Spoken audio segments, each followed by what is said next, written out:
بادشاہی کے بارے میں ہم جانیں گے کہ بادشاہی کا مطلب کیا ہے. کون کون جانتا ہے کہ بادشاہی کا مطلب کیا ہے؟ کوئی نہیں جانتا. میرے عزیزو، آج میں آپ کو بتاؤں گا کہ بادشاہی کا مطلب ہے اس کی مرضی کو پہچاننا. ہاللیلویا. کس کی مرضی کو ہم نے پہچاننا ہے؟ خداوند یسوع مسیح کی مرضی کو. ہاللیلویا.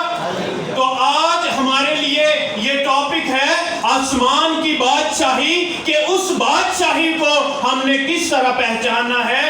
میرے عزیزو، ایک دوسرے سے جب ہم خوش ہو کر ملتے ہیں تو یہ بھی بادشاہی ہے. ہاللیلویا.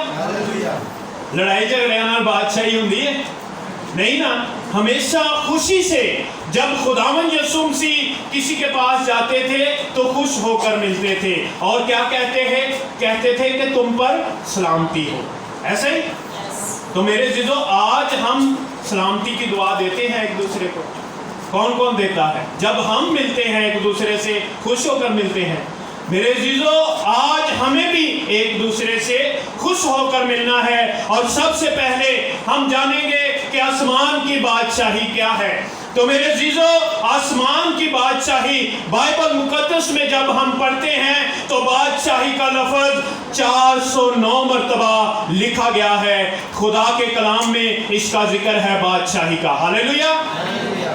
اور اس کو مختلف قسم کی چیزوں سے تشبیہ دی جاتی ہے.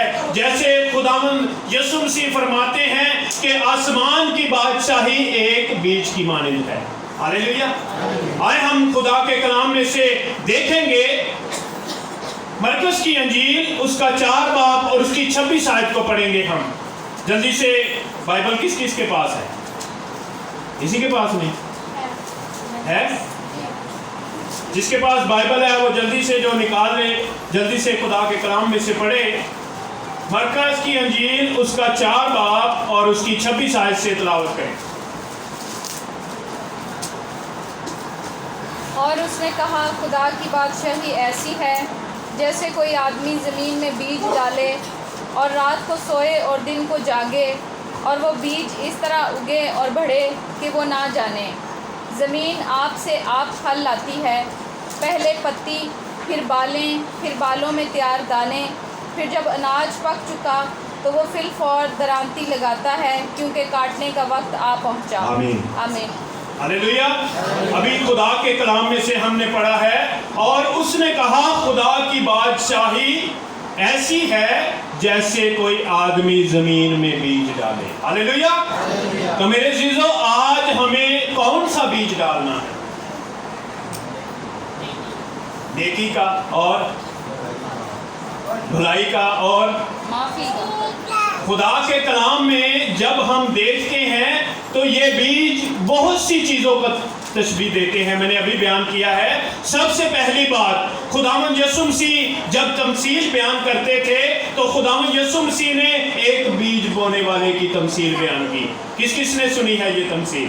تو خداوند کے کلام میں سے جب ہم اس تمثیل کو پڑھتے ہیں تو خدا فرماتے ہیں کہ جو بیج راہ کے کنارے گرا اور پرندوں نے آ کر اسے چگ لیا. اس کا مطلب کیا ہے؟ کہ جو راہ کے کنارے کلام بویا جاتا ہے یہ وہ ہیں جب انہوں نے کلام سنا تو شیطان فی الفور آ کر اس کلام کو جو ان میں بویا گیا اٹھا لے گیا. تو میرے عزیزو، آج ہماری زندگی میں ایسا کلام یا ایسا بیج بونا ہے. یہ خدا کا کلام، اور خداوند یسوع مسیح خود فرما رہے ہیں کلام میں کہ ایسا بیج جو راہ کے کنارے گرا اور پرندوں نے آ کر چگ لیا. ہمیں ایسا بیج نہیں بونا. اور